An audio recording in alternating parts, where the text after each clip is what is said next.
Hi guys, as promised, here is the infectious process and infectious disease lecture that we had gone through previously. So this really is going to be a repeat of what we did in class, but I know you like to have it on audio, so here it is.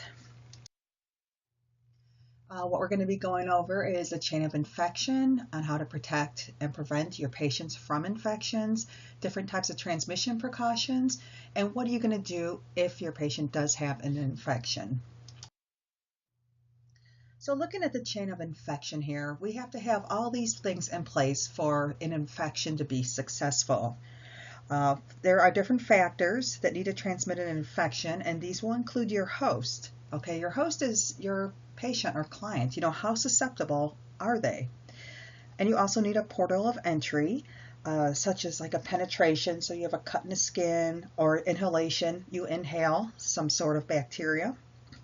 And then you need a mode of transmission. You can have something that's transferred directly, like a direct contact to where you had a penetration injury, or it could be a droplet spread to where somebody sneezed and then someone inhaled it, or it can be an indirect, such as airborne or vector-borne. And then reservoir is your source of infection. The reservoir can also be a carrier, one who harbors infectious agents without the active disease. So sometimes your reservoir is not sick, and that is sometimes how we are affected by getting infections, because we think we are being safe and we're staying away from people that carry an illness, but sometimes as a reservoir, they will harbor an infectious agent, but they do not have the active disease in place. So there is different ways to control the routes of transmission. There's two tiers of isolation precautions. There is standard precautions, which is your universal precautions. So you will hear that either way, standard precautions or universal precautions. This is used with all of your clients. It applies to blood, all body fluids, secretions, excretions except for sweat, non-intact skin, and mucous membranes. Okay, so when you take care of anybody as a healthcare provider, you need to use standard precautions and assume that they are infectious. Okay, if I did not do this, working in an ED as a frontline nurse, I would be so more susceptible to other things if I did not use the precautions, because many times we have no idea what they have, until later down the road.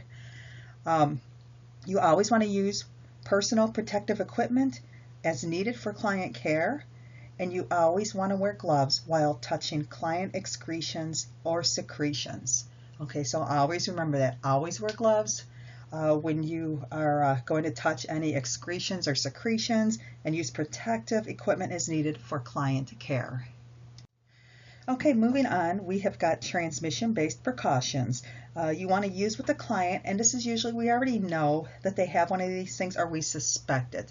So it does not have to be verified, but if a client presents in a particular way and we think we need to use one of these, we go ahead and put it in this type of isolation. There's three types of precautions. We have airborne precaution. Airborne can be suspended in the air for a long time, usually in droplet nuclei or dust. This type of client will go in a negative airflow room, which keeps the oxygen from leaving the room and being recirculated throughout the hospital. As a healthcare provider, you would be wearing an N95 mask, a gown, and gloves. And an example of an airborne precaution would be somebody that has tuberculosis. There is also droplet precautions. This is where you need to be at least 3 feet away from your client so you do not get infected. If you are going in the room, though, you should be wearing a mask or goggles. And then an example of this is your influenza virus, and we do have that currently going on right now. So I really would put a gown on, and then again you would have a mask on and possibly goggles if they are having a lot of coughing. And then there's contact precautions. This is the one that I think you guys are most familiar with. This is where you wear gloves and a gown, and you consider everything contaminated in the room. It is important though, because there is a stigma that is often that the visitor or family members will be infected from the client, and you need to inform the visitor that the infection is the issue, not the client. I understand that the client is harboring whatever illness this is, but it is okay for them to go in the room and be with them. They are protecting themselves from the infection, not from the client. Protective gear will prevent them from getting an infection. So that is why when you go and have these isolation rooms, many times you'll see the stop sign on it, and it'll say to find a nurse before you enter the room.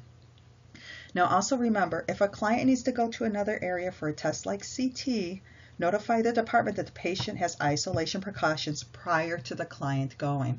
That way they can protect themselves, they can protect their equipment. Again, many times if we have someone in some sort of isolation and they are admitted on the floor, the different tests that they're going to have, they will opt to have those at the end of the day. So that way they're not potentially exposing other patients to it after the fact. If the client can have a portable test, have them do it in the client's room. Like if they need an x-ray, many times they can do a portable x-ray, and it would be much more preferred to have x-ray come to the room than the client go to x-ray. So here is just some pictures of some of the personal protective equipment that you use. This is a picture of the gown. And here is a face mask. You will either be using these, sometimes they will have the harder cardboard type that is over the nose, or you'll have the surgical type mask to tie. And then of course our gloves. This is another picture of somebody that is in full contact precautions, and they also have got, you see, a mask with a covering that goes over their eyes. So if you anticipate any kind of droplet type of issues, you would want to wear something that covers your eyes also. And here's just showing how someone is taking off the gown. They are untying it from the back. You are pulling it from, you're only touching the outside of the gown if you have your gloves on, and then you go and then you would pull it off like that. Now if you take your gloves off first, once you untie it, you want to touch on the inside of your gown to where it potentially is not infected and pull it off like that, kind of inside out as you see. And then I kind of ball it up and then I just throw it in the trash.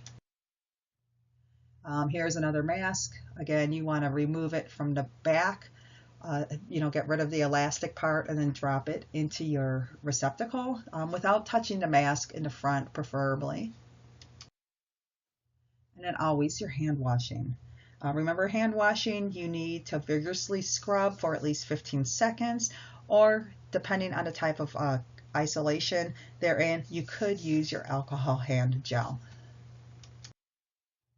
And here's just a picture of someone looking very professional. She does not have gloves on yet, but many times you and I are going into rooms like this when we are taking care of clients in a hospital. This here is just showing some good etiquette to where you are asking somebody that has a cough or sneezing to cough into a tissue or to cough into like the nook of their arm. It is preferred that than coughing or sneezing into their hands, because obviously when you do that, the next thing you touch, you're spreading whatever you had sneezed into. So again, it's preferred to go into a tissue or into the nook of their arm, like where their elbow bends. All right. So host factors. Many ways the body protects itself against virulent pathogens, and many ways we put ourselves at risk for pathogens. So how susceptible is your client? Do they have a physical barrier, which is also known as innate immunity? It's INNATE immunity. This provides immediate protection against the effects of tissue injury. So that's like when you get inflammation to the area. It is blocking the bacteria from spreading to other areas, and it is keeping it contained to that one area. You also have got some things that we had discussed earlier. So there's an immune response, there's an inflammatory process, and there is also nutrition. Remember, good nutrition is essential on protecting and getting these clients better when they do have any type of infection. Pre-existing diseases will increase risks to the host or your client. So if you have somebody that's taking glucocorticoids, they are more and have a greater chance to have suppression of the inflammatory response because they are taking these glucocorticoids, which is also steroids. People with chronic diseases may also be immunocompromised, as you know. And then people with diabetes mellitus or peripheral vascular disease are at a high risk for infection because they have impaired circulation throughout their body. So they can't get those inflammatory processes quick to the areas that need to wall off that source of infection. Health habits. It is very important to have good, healthy habits. As you know, if you are someone that's using illicit drugs or smoking, that also is going to give them an increased risk to catch some sort of infection. And then psychological factors. Stress is a huge factor when it comes to getting infections or being more susceptible to them. Stress causes the release of cortisol, which suppresses your immune function. It suppresses function of the neutrophils and macrophages, which are the white blood cells that will engulf and consume that bacteria. And it impairs the clearance of bacteria. That's where you've got the inflammation. You may see the pus formation, where it's trying to pull all that stuff to the surface and get rid of it. So stress impedes all of that. Again, age, you're very old and you're very young. The elderly usually have a decline in immune function. And then your babies, the immune systems are still developing, so they are still vulnerable to many different types of agents and bacteria that is out there. If somebody has a surgery, there's a risk of infection because the skin is penetrated. So now you have that entry into the body, which you remember the portal of entry, so right there, it's a high risk that you could get an infection because of that. Stages of the infectious process. Incubation is the time between invasion of pathogen and onset of symptoms. An organism is established, but many times there is no symptoms, so we do not know that we are ill at that time. This is very predictable. Even though we're not aware of it, this is the general way most infectious processes begin. You have an incubation period. Prodromal period is the initial stage of the disease. This is when you see the earliest symptoms, but they are very nonspecific. Many times they may be complaining of like muscle aches or fatigue, but there's not something that can pinpoint it to where you're like, oh yes, I know you definitely have this type of infection. An example, like I had said in class, was the measles that happened at Disneyland. 90% of people are contagious if they don't have an immunity to it. And again, because so many people have not gotten the immunizations, or the kiddos have not, they were highly susceptible to this, and they were contagious. It will live in the throat and nose and surface for a couple hours. So again, remember, every time that they're sick, if they're coughing in their hand and they're touching that handrail, and we're coming along and touching it after when we touch our face, there you go. If you're not immune to it, you're going to get it. And many times with the measles, the average is you're contagious 4 days before and after the rash appears. So again, you don't even realize you're sick and you could be spreading this out. Then acute phase, or the stage, is when your symptoms fully develop. So that is when obviously it's obvious. This is where we get a concrete diagnosis many times. And then that's when we usually have our precautions set up. And then convalescent stage is the recovery phase. This is where damaged tissues and other body systems are repaired. It may or may not be infectious. This is disease specific. So some diseases, once they get through that acute phase, you're fine. Other ones, they may still be contagious. It all depends on the disease. So emerging infectious diseases. This is an infectious disease that has been newly appeared in a population. So a lot of times this is a previous disease, but it has been combined with some new bacteria, so now it's creating an emerging infectious disease. So an example is recombinant HIV. This is a cross between two different strains of HIV, and it is more aggressive. And the medications that they have normally to treat HIV may not be effective with this new strain.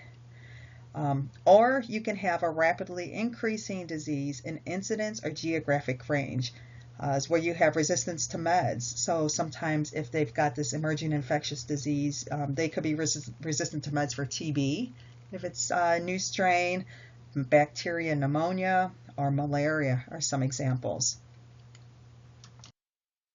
Okay, talking about a few of these emerging infectious disease. Um, this you should just be aware of, but I know on the exam there's nothing going to be specific to this. The Ebola hemorrhagic fever is what we would see in these types of clients. The last outbreak had a 60% fatality rate. There was no vaccine or treatment that was available. Transmission was by bodily fluids with an actively sick person or a dead person, but they still had these bodily fluids to where this Ebola still lived in. The incubation phase is anywhere from 2 to 21 days. Your prodromal malaise and flat affect would last for 4 to 5 days. So if this was just in a normal population and you had someone that was just really tired, kind of flat affect, we wouldn't be suspecting Ebola. Now, if you're in Africa and all this is going on, they were probably highly aware, that this person could be having this disease at this point. Your acute phase goes anywhere from 2 to 21 days. Commonly, it will be from 8 to 10 days after exposure, and then this client would be contagious when the symptoms are present. They're complaining of fever, aches, diarrhea, red eyes. Nursing interventions, we are still screening for travel outside the U.S. If we suspect something, we isolate the client, and then we will put on full protective equipment with another person monitoring us for proper use. Because remember, I was telling you that a lot of times the reason why this Ebola was transmitted to healthcare workers when these few clients made it to the United States was not really the putting on of the equipment, but it was the taking off is where they contaminated themselves somehow. So that's why there is always somebody else watching them put everything on and off to make sure it's done correctly. This is a public health concern, obviously, so if we suspect anyone with Ebola, public health must be notified. And we also need to identify people who came in contact with that client because they potentially should really be put on isolation until we are sure that they are not sick also. People who survive Ebola will develop antibodies that can last at least 10 years. So that is kind of where I know the CDC was going with this too. On a few people that did survive that were in the States, they were really testing their blood and trying to make some sort of immunization from that because those people developed antibodies that would protect themselves from this Ebola virus. All right, so the next one is influenza. This is also known as the flu, which it is running rampant right now. There is type 1, normally known as H1N1, and different types of type B. This is a contagious respiratory illness caused by an influenza virus. Okay, remember this is a virus, so this is not something that antibiotics will fix. It's the 7th leading cause of death in the U.S., and it kills about 36,000 Americans per year. Complications that can occur, you can get a necrotizing pneumonia in there or a bacterial pneumonia type of infection. The incubation is generally 1 to 4 days, and it commonly spreads 1 to 2 days before your symptoms. A prodromal period is really only about a day, and then your acute phase is 3 to 7 days, and a recovery is usually about a couple of weeks. So treatment, if we do suspect the flu, we do take flu swabs all the time in the ED, and what we do is we just take, it's kind of a Q-tip applicator on a very thin gauged wire, and we stick it up their nose and we swab the back of their throat. It's not a pleasant thing, but it's quick, so usually if it's a child, we obviously have to restrain them a little bit, but most adults, they tolerate it. Again, it's not a pleasant thing. If you ever have to swab someone for the flu, think about this. You're going to be sticking something up their nose to touch the back of their throat. Many times that will cause them to gag or cough or sneeze. So you need to protect yourself. So when I swab anyone for the flu, I wear a mask and I also wear eye covering also along with my gloves because you are going to be looking at them pretty much face on, and if they go and they expectorate anything else, it's going right in your face. So remember, just protect yourself. So when we identify that someone has the flu, we put them on droplet precautions, so that is the isolation. We could wear an N95 respirator, but most of the time a mask is usually adequate. As long as we're using the strict hand hygiene and doing those precautions like that. The rule of thumb is to stay home 24 hours after fever is gone, and then at that point, you should not be infectious any longer. And how do we prevent this? The vaccination. Vaccines really do help. No, they are not 100%, but many times they will help lessen the symptoms if you do get a strain of the flu. Okay, then we've got tuberculosis. This is caused by the Mycobacterium tuberculosis. It is transmitted by aerolization. So when a TB client coughs, sneezes, or laughs, droplets are airborne and may be inhaled by others. Signs and symptoms that you're going to see with somebody that presents with TB is a persistent cough. They will have weight loss, anorexia, night sweats, hemoptysis. Remember, that's like bloody sputum. So that's hemoptysis, Hemoptysis. Shortness of breath or fever.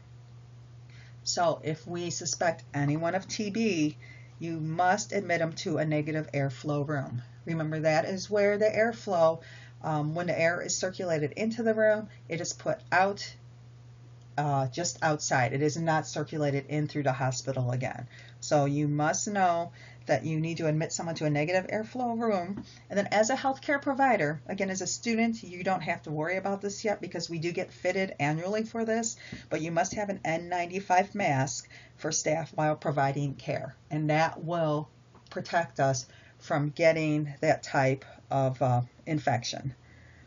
There is a legal sanction that they must complete treatment.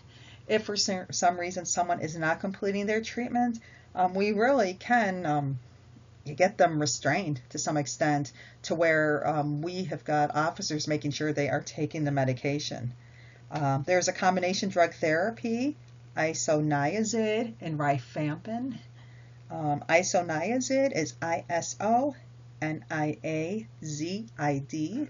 And rifampin is RIFAMPIN. And then I don't think I mentioned this one to you guys last time, but there is also another medication, pyrazinamide. Okay, it's PYRAZINAMIDE. If this is added the first 2 months, it can actually shorten their therapy from 12 months to 6 months. So that's pretty cool. You can cut your therapy in half to where you don't have the TB virus that's active anymore. You need 3 negative consecutive sputum cultures to determine that a client is no longer infectious. So many times these clients will be in the hospital for quite a long time because it takes some time to get those negative sputum cultures. All right, Zika. Again, Zika is not going to be on the exam, but I just wanted you guys to be a little bit aware of it because this really is the hot type of disease process that we're hearing about on the news. We're worried about it being spread through San Diego. So it's just kind of good to know. So Zika is spread mostly by the bite of an infected Aedes species mosquito. These mosquitoes are aggressive daytime biters. Okay, a lot of times mosquitoes come out at night, it's dark and cool, but they'll get you in the daytime. But they can also bite you at night. It is also transmitted by an infected sexual partner.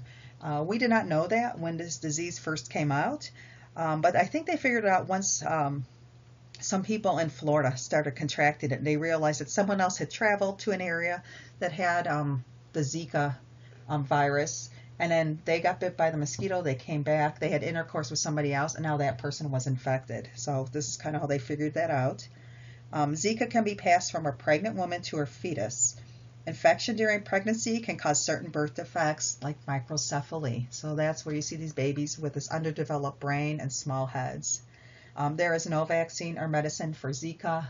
They are working on this right now because, again, this is happening as we speak. To diagnose somebody with Zika, we do take a serum blood sample and urine test, and it's done within 2 weeks of the symptoms that we see. And then that's how they're diagnosing that this client may have the Zika virus. All right, here is Lyme disease. This is infected by the black-legged tick, or also known as the deer tick. It is the most common vector-borne disease in the U.S. There is an infection in stages when it comes to Lyme disease. There's a localized stage 1 disease where symptoms appear 3 to 30 days, most commonly 7 to 14 days, and it's usually flu-like symptoms that they first present with. They may have an erythema migrans, which is a round or oval or flat or slightly raised rash that you may see, or they may only have one lesion where they call it a bullseye lesion, to where it looks like it's a target on there, and that may be just right where that tick had been bit or had bit someone. You'll see many times they'll complain of pain and stiffness in the muscle joints. For stage 2, which is the early disseminated stage, this occurs 2 to 12 weeks after the bite. And some symptoms that we can see with this is carditis with dysrhythmias, dyspnea, dizziness, or palpitations. There may be possible central nervous symptoms, so they may have meningitis or some sort of facial paralysis. And then stage 3 is the chronic phase. This can occur months to years after the bite. Many times these clients will have arthritis, chronic fatigue, and memory problems. These are the ones that aren't caught, that aren't treated usually. Most of the time, if you catch it early enough, you can avoid all of that, thankfully. But again, sometimes it is hard to determine that you were even bit by a tick. So for treatment, stage 1, to get antibiotic therapy, it's doxycycline or amoxicillin for 2 to 3 weeks. Later stages may require IV antibiotics for 30 days. And in severe cases may not respond to antibiotics and develop permanent joint or nervous system damage. So prevention is best. Be prepared when going in heavily wooded areas. You want to teach the client to inspect self after possible exposures, wear insect repellent, long sleeves and long pants with closed-toe shoes. And if a tick is identified, remove with a pair of tweezers by pulling straight up gently, pulling off the entire tick, and you want to flush it down the toilet. Those things are hard to kill, and you just flush it. That's the best way to know that you got rid of it. Lyme disease testing will not be positive until 4 to 6 weeks after the bite. But that's not being said, if they saw that they were bit by a tick and they start having some of these early symptoms, they can get on antibiotics early to hopefully eradicate that disease. And then educate the client, again, to report any symptoms immediately.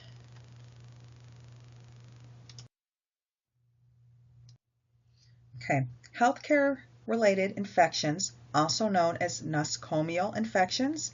This is when an infection occurs during hospitalization. How they determine if it was something that was caused because of a hospitalization is if they get an infection 48 hours after admission, or 3 days after discharge, or up to 30 days after surgery. So this is why it's very important that we are taking care of our clients effectively and making sure they are getting the correct treatment. Nosocomial infections occur in about 5% of all hospitalized patients. It causes about 20,000 deaths per year in the U.S., and it costs anywhere between $5 to $10 billion per year. It will increase the hospital stay by 7 to 9 days. So your most common healthcare-related infections is your Foley catheters that cause UTIs. So that is why now, if we are to put a catheter in, we must have a good reason why we're doing it. We can't just put them in everyone anymore. And then pneumonia, so you want to make sure you're doing a cough, deep breathe, early ambulation, incentive spirometer. We need to get those antibiotics on board, within a few hours after this client is diagnosed. So prevention is the most important control measures for hospital-acquired infections. This begins with the healthcare workers. Guess what? That's us, guys. The number one thing is hand washing. Okay, just remember that. If there's something that's regarding hand washing on there, that is probably the best thing for you to do, because you always want to wash your hands. Just remember, hand gels may not destroy C. diff spores, so that we have to physically wash with soap and water.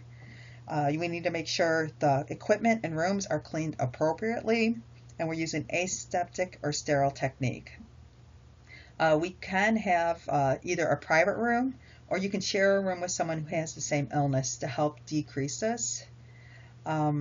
So again, you just need to make sure that you are putting these clients in the most appropriate room.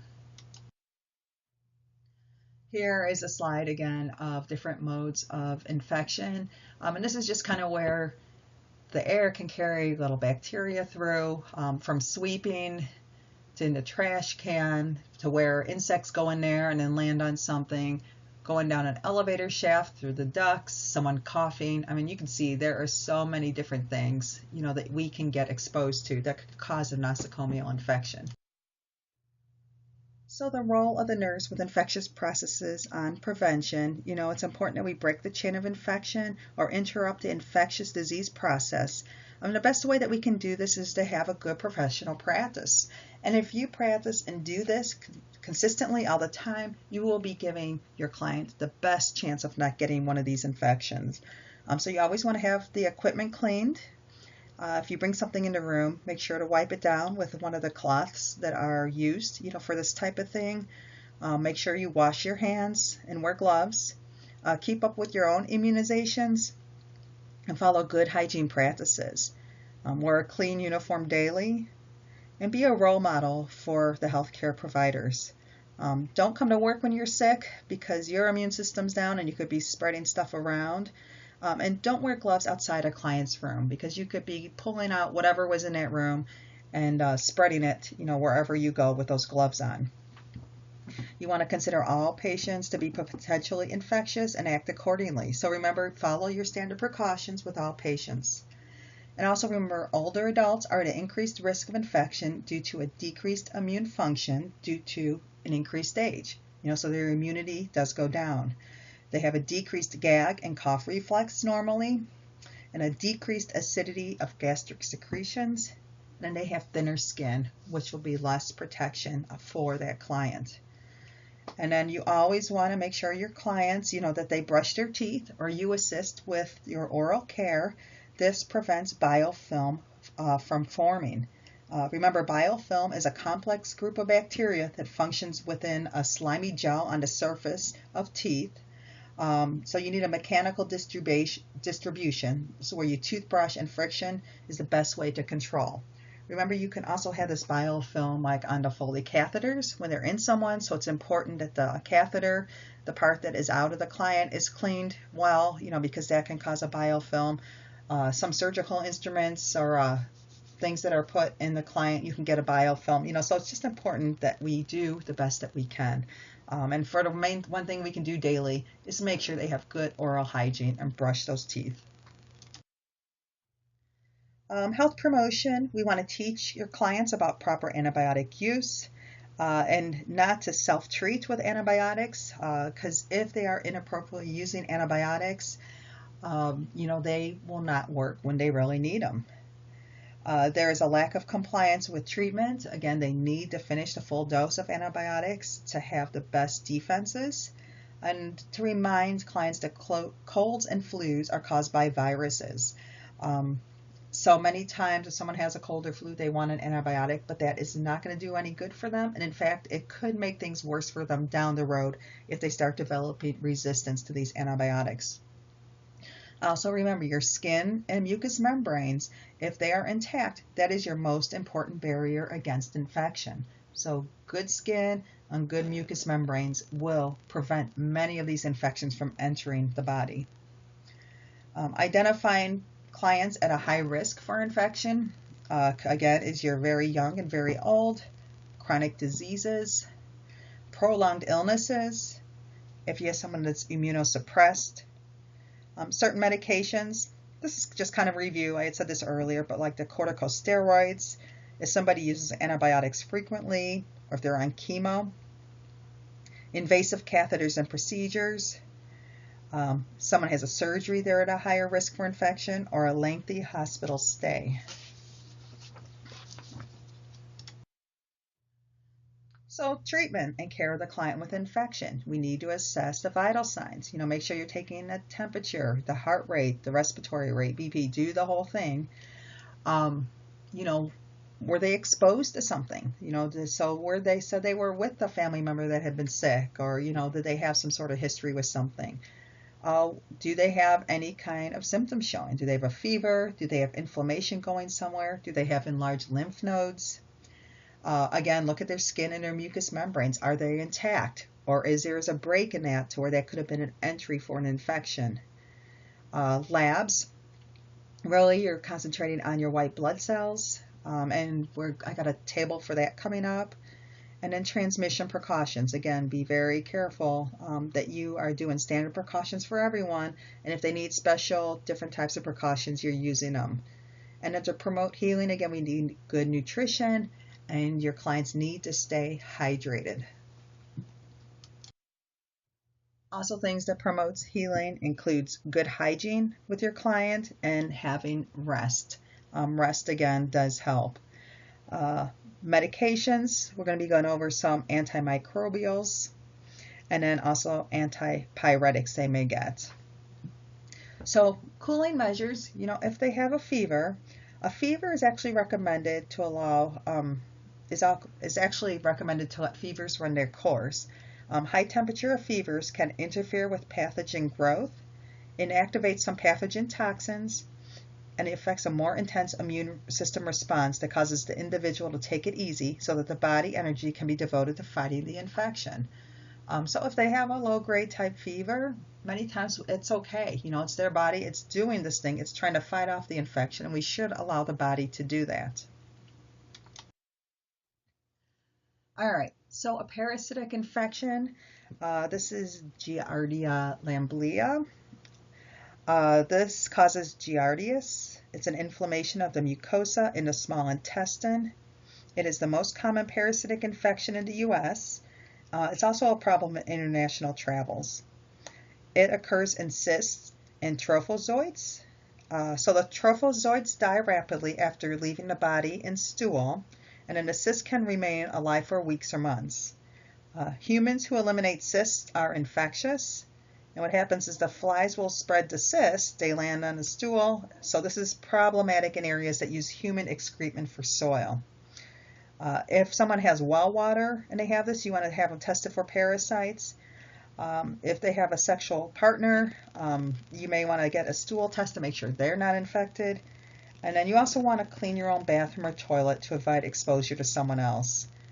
So signs and symptoms of someone that has got this parasitic infection include acute diarrhea, can turn to chronic diarrhea, they can have malabsorption syndrome, and the stools may be watery, greasy, and malodorous with mucus throughout it. And the way this is diagnosed is by a stool sample. They will see parasites in the stool to confirm this. So with Giardia lamblia, Giardias, for treatment, this is good to know that you need amebicide drugs, which is amebicide drugs. And so what does that mean? That is your metronidazole or Flagyl.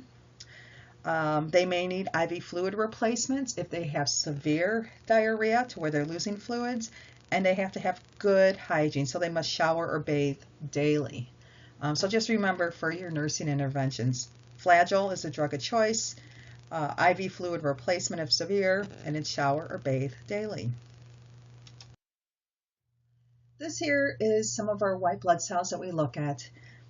In general, if you have an infection, your white blood cell count is going to be greater than 10,000, so that's always good to know with that.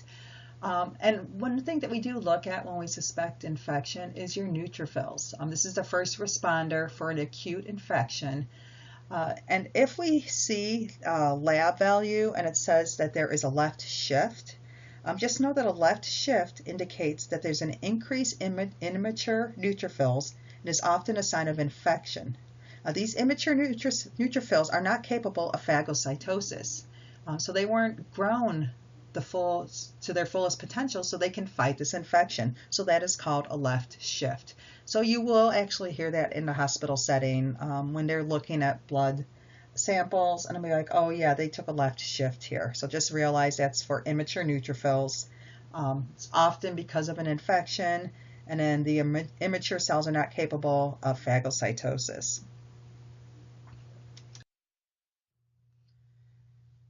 So some other laboratory tests that they can draw: cultures. This may determine the infecting organism. Most take 24 to 36 hours to grow, sometimes up to 72 hours for final. A general rule of thumb is 48 hours is when we really know if there is a specific organism that is growing, just in general. Some of these other ones take a little bit longer or less. But just always remember, when you have blood cultures drawn, if it is a large infection that we're concerned about, so if it's something like sepsis, pneumonia, you want to obtain the cultures first before you give those antibiotics, because that will throw your cultures off if you have antibiotics instilled beforehand. So just remember that. If you have a newly admitted client that didn't come from the ED and you're given that first dose of antibiotics, you want to make sure that blood cultures have been drawn. There is something called sensitivity that determines what antibiotics are most effective against the identified pathogen. And there may be several antibiotics that work, so the doctor needs to pick which one they think is best for that client. There's also something called C-reactive protein, or CRP. This is a special type of protein produced in the liver that is present during episodes of acute inflammation or infection. And normally there is no CRP in blood serum. So if they see a high or increasing amount, this will indicate an acute infection or inflammation. So just so you know that if we do see an increase in the CRP, there is something going on as far as inflammation or infection.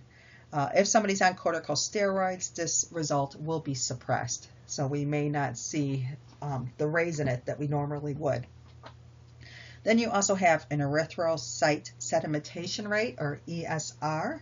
This rate is an indication of inflammation and increases in many diseases. This is nonspecific. It cannot indicate the cause or location of the inflammation, but again, we know the body is fighting something somewhere if we see an elevated ESR rate. Then probably the most important one for you guys to see is the antibiotic peak and trough levels. You want to monitor therapeutic blood levels of an antibiotic. Okay, that is very important so that we know if we are getting the correct dose to that client. Peak is measured at 1 hour after an IM injection and 30 minutes after an IV medication. So most of the time for you in the hospital setting, we're going to be given IVs, right? So we're going to give IV antibiotics, and 30 minutes after that is administered, we need to check a peak if that is ordered. So it's important that you do relay this to lab so that they will be there at the correct time to draw this peak dose. And then trough is the lowest level measured just before the next scheduled dose. This is done to adjust the dose to a therapeutic range. Also remember, peak and trough levels are not standardized. Each drug is specific for that drug level. So what is good for vancomycin may not be good for gentamicin. Okay, there is different peaks and troughs for each one. But just remember, it does monitor the therapeutic blood levels of an antibiotic. Then antimicrobials. These types of medications have anti-infective drugs that are drugs that are capable of killing or incapacitating pathogens. You may hear an antimicrobial or antibacterial or an antibiotic. They are all the same. And I think mostly we use antibiotic, and that's what most clients will know. So there's different types of drug classes. They have similar chemical or therapeutic properties, such as penicillins, cephalosporins. You can see these on there: tetracyclines, macrolides, aminoglycosides, and quinolones. These are just different types of drug classes. You are not going to be tested on these different types in this type of setting right now. Just to know that there are obviously different drug classes depending on what type of microbial we're trying to kill.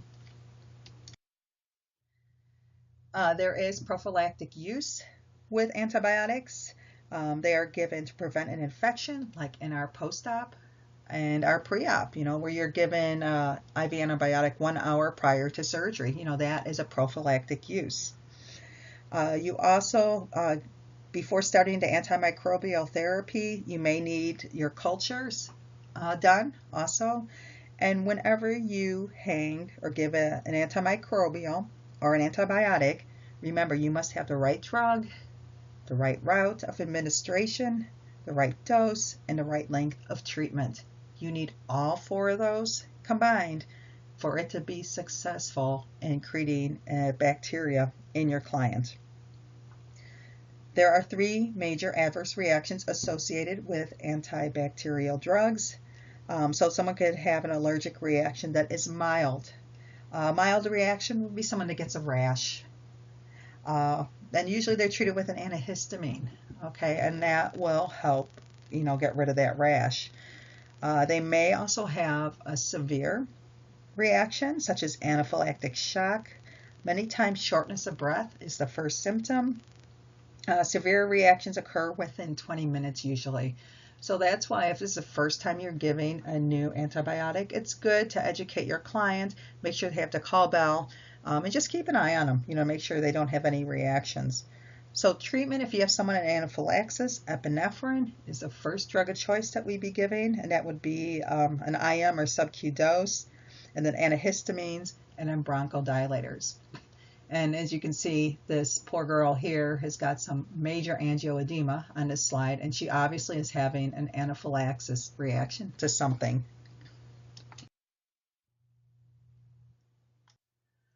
Okay, so continuing on with antimicrobials, there may be something to where you have someone that's getting antibiotics that then develops a superinfection, and this is a secondary infection, and usually it's a healthcare associated infection or the nosocomial infections that we had just discussed about. This occurs when normal flora is disturbed during antibiotic therapy.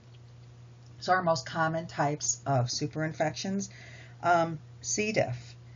The statistics is C. diff has been an epidemic since 2000. It causes about 14,000 deaths per year, and C. diff is found in 33% of all hospital rooms. That's pretty gross, if you think about it.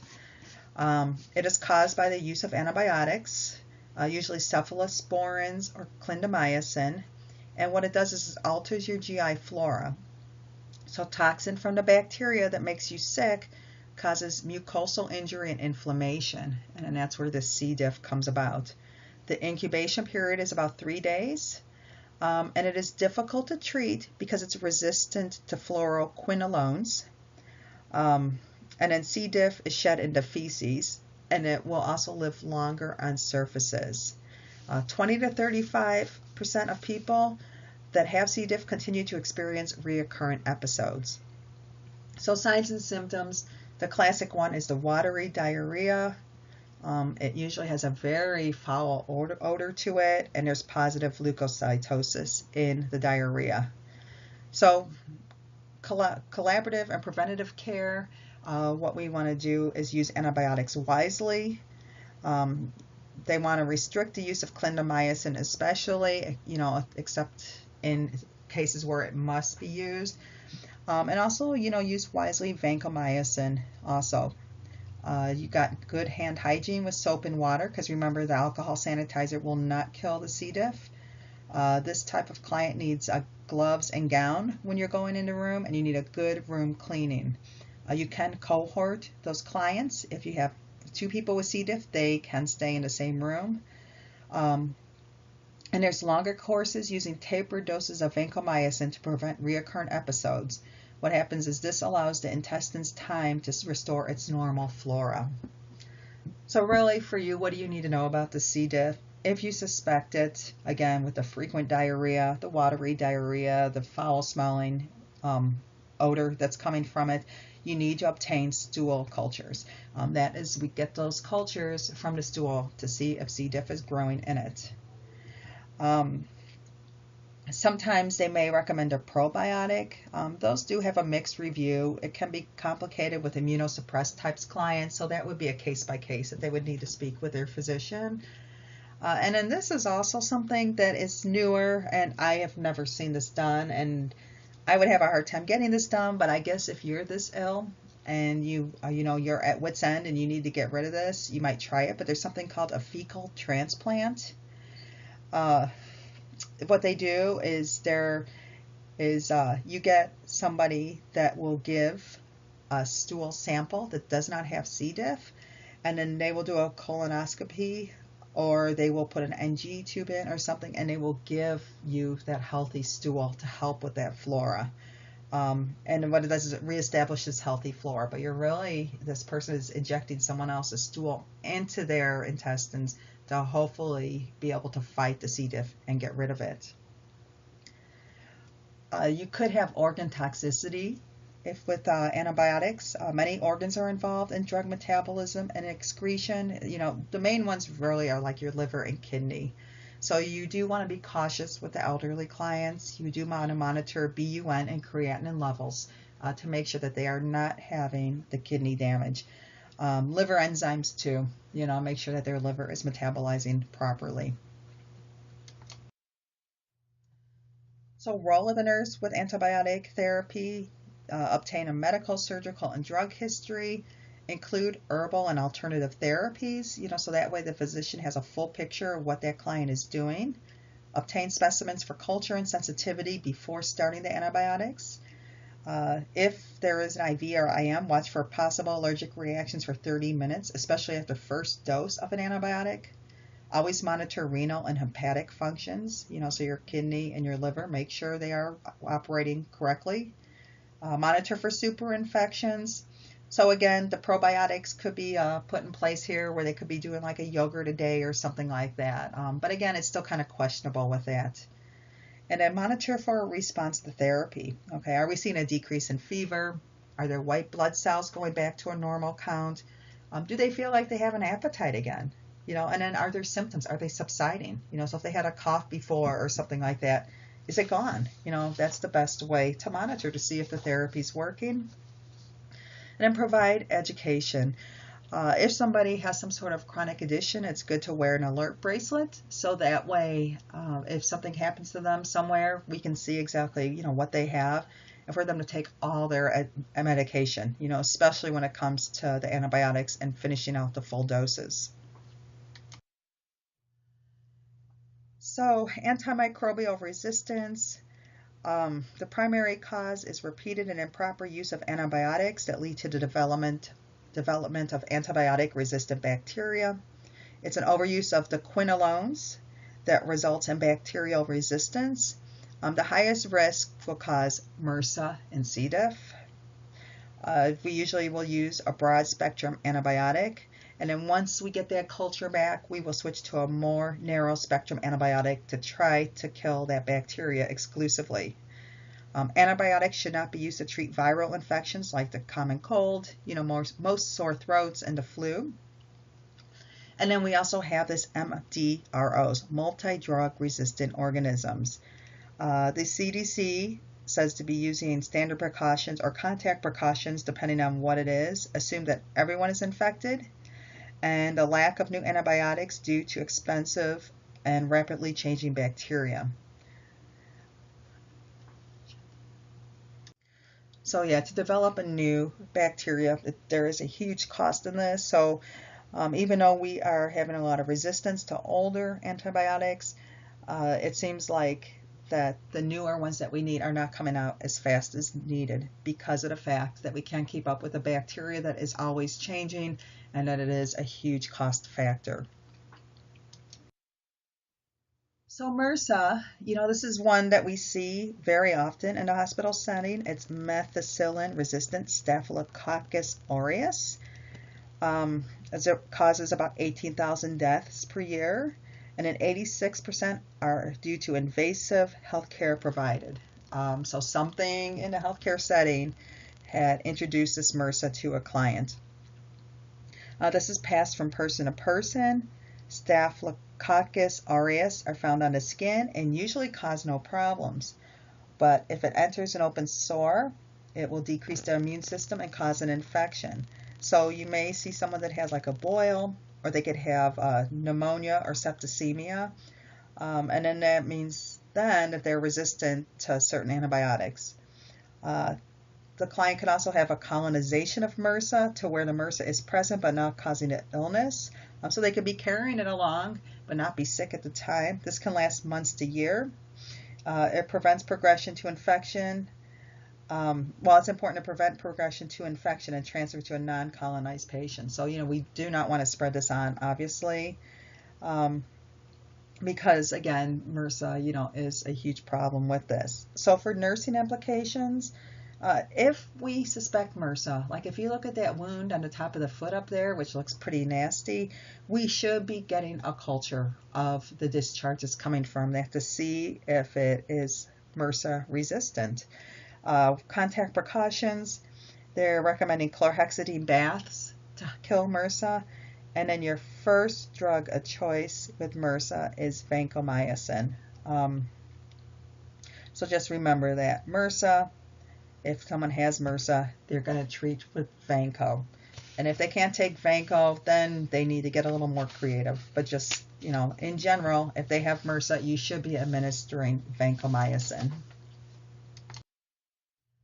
Then we have vancomycin-resistant Enterococcus. So what does that mean? They're resistant to vancomycin. The Enterococcus bacteria lives in the digestive and genital tracts, which is normally benign. VRE infects the urinary tract, surgical wounds, or bloodstream. This can transfer from person to person, and it is difficult to treat because then we need something that can kill the VRE. And VRE survives in the environment for more than a week.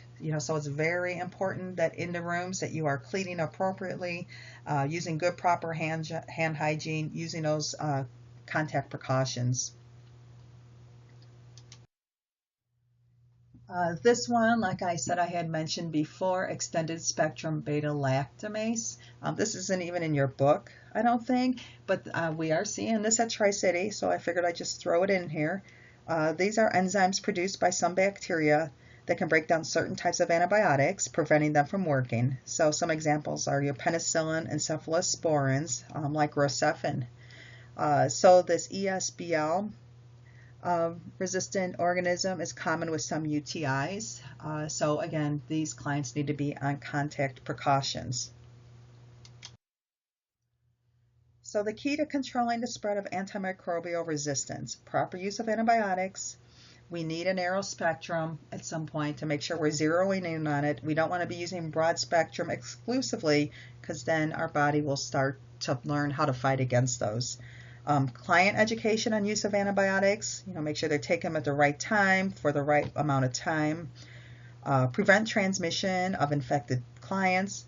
Hand washing, again, is your best method to prevent infection.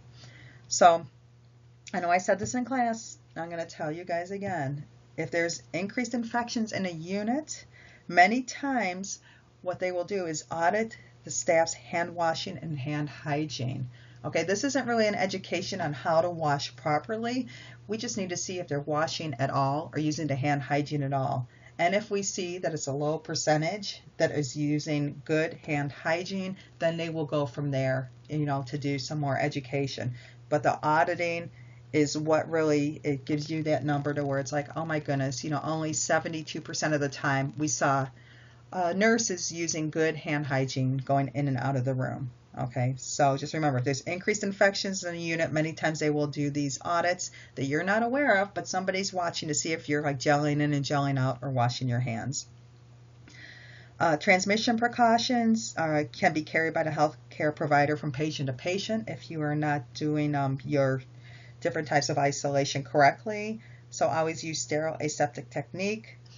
Make sure you identify, it's the correct patient, they're in the correct type of isolation room, and then make sure they're in a clean room too, because again, a lot of this stuff can live on non-organic surfaces. So don't shake dirty linens, avoid placing them on rooms. I know in Tri-City they've got a container that holds those blue bags in there all the time. So please just take one of those out, open it up if you anticipate you're going to be doing linen change. So you're not scrubbing this stuff on the floor. And again, please never shake anything out like that. All right, that is it. If you guys have any questions, let me know. And then I will see you guys next week. Thank you.